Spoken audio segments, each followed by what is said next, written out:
Greetings! Welcome to our presentation. As you can see on the screen, our topic is structural geology. First of all, what is geology? It is one of the core science disciplines with physics, chemistry, and biology. Geology is the search for knowledge about the Earth, how it formed, evolved, and how it works. Geology is often presented in the broader context of geosciences, a grouping of disciplines is specifically looking for knowledge about the interaction between Earth processes, environment, and societies. Structural geology, tectonics, and geodynamics form a coherent and interdependent ensemble of subdisciplines, the aim of which is the search for knowledge about how minerals, rocks and rock formations, and Earth systems deform and via which processes. Structural geology aims to characterize the formation structures, to characterize flow paths followed by particles during the formation, and to infer the direction and magnitude of the forces involved in driving the formation. Now let's look at the different types of geological structures.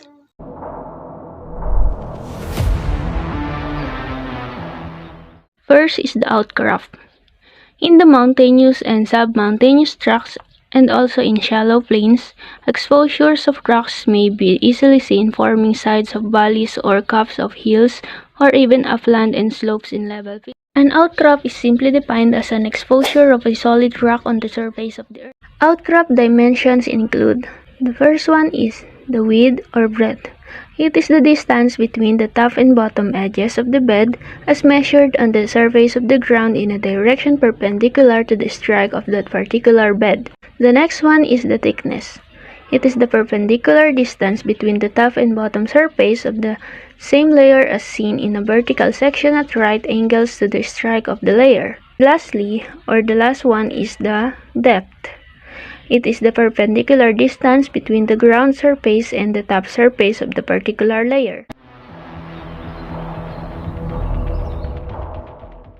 Next is the fold. Fold may define as undulation, bend or curvature developed in the rock of the crust as a result of stresses to which these rock have been subjected from time to time in the past history of the earth. Here are the 7 parts of the fold. First is limbs.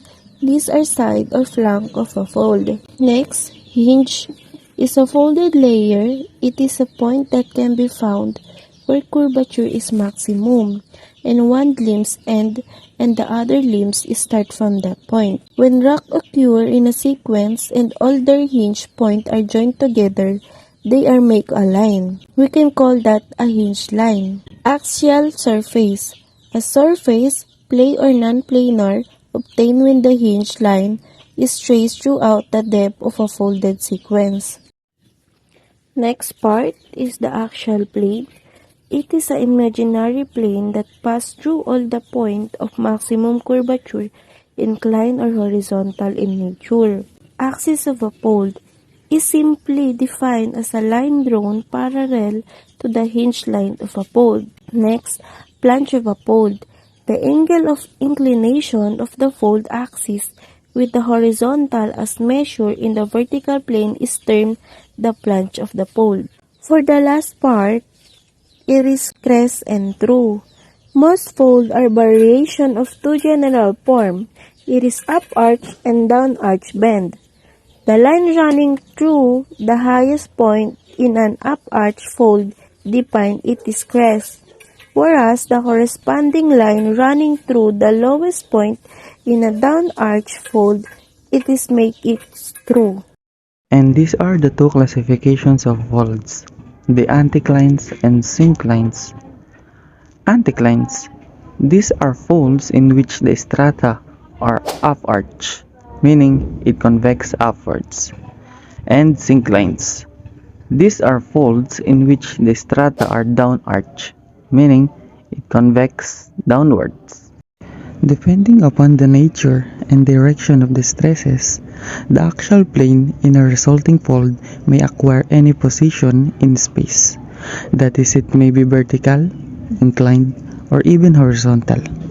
Following main types are recognized on the basis of position of the axial plane in the resulting fold: symmetrical folds, asymmetrical folds, overturned folds, isoclinal folds, recumbent folds, conjugate folds, and box folds.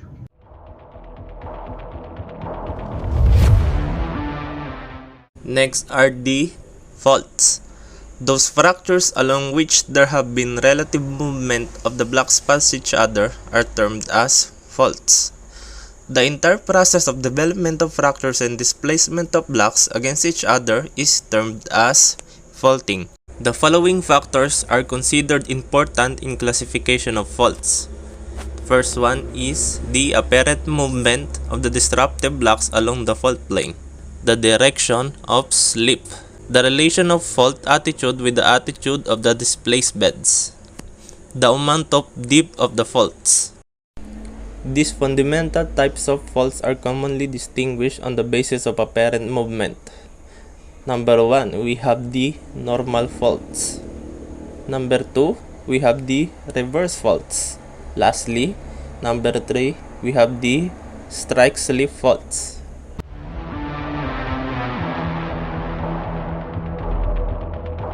Next, the joints. Joints are defined as divisional planes or fractures along which there has been no relative displacement. These fractures divide the rocks into parts or block, and unlike the faults, the parts have not suffered any movement along the fracture plane. Joints may be open or closed in nature.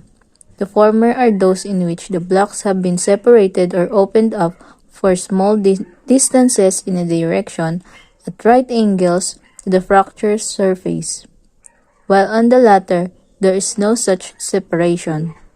Similarly, the joints may be smooth or rough on the surface, and the surface may be straight or curved in outline. The joints may be small in their extension. Also, joints are fracture planes or surfaces, and their occurrence often takes place in such a way that their position in space or attitude may be described conveniently either independently or with respect to the attitude of the rocks in which they occur. Joints are classified on the basis of spatial relationships, geometry, and genesis.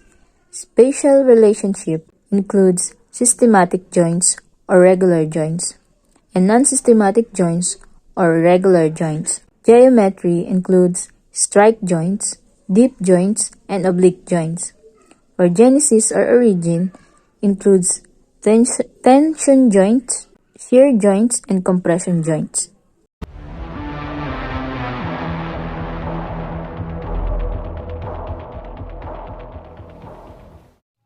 Engineering considerations. Geologic maps are uniquely suited to solving problems involving earth resources, hazards, and environments. Geologic maps represent the distribution of different types of rock and superficial deposits, as well as locations of geologic structures such as faults and folds. Geologic maps are the primary source of information for various aspects of land use planning, including the setting of buildings and transportation systems. There are some important things that engineer must consider. The first is folds developed in the areas of work are important for a civil engineer in that this makes his her work more complicated. If these structures are not thoroughly investigated and properly interpreted, any civil engineering project standing on or driven through the folded rocks may prove not only uneconomical in the ultimate analysis but also unsafe as well. Due consideration is always to be given to the presence of fold in deciding about the designing and construction of the such structure of driving of traffic and hydropower tunnel, selection of site for dam, reservoir, and fixing the alignment of road, bridge, and highway. The safety of civil engineering structure built on or near a folded rock can be ascertained only in a general way. Number 5. The tectonic history of the area under consideration must be known, truly. Faults of any significance are always associated with earthquakes. Number 6. Faults of any significance are always associated with earthquakes. Number 7. So, such as a study would virtually mean obtaining information about frequency of the earthquakes as also their magnitude and effects that they have left from time to time on the rocks of the region. Number 8.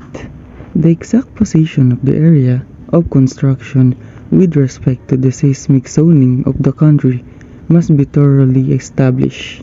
Even if the evidence collected from the study of the tectonic history of the area leads to the conclusion that no movement may be expected in the rocks of the area during the projected lifespan of the structure raised on them, some factors of safety must be introduced into the design of the structure, especially in the big projects in faulted areas, so that if the unexpected happens, there is minimum loss to the project. In most cases, recommendations of the statutory authorities are available about introducing suitable factor of safety in major civil engineering projects of any public importance that are proposed to be constructed in areas of known seismic zones. And that is all. Thank you for listening.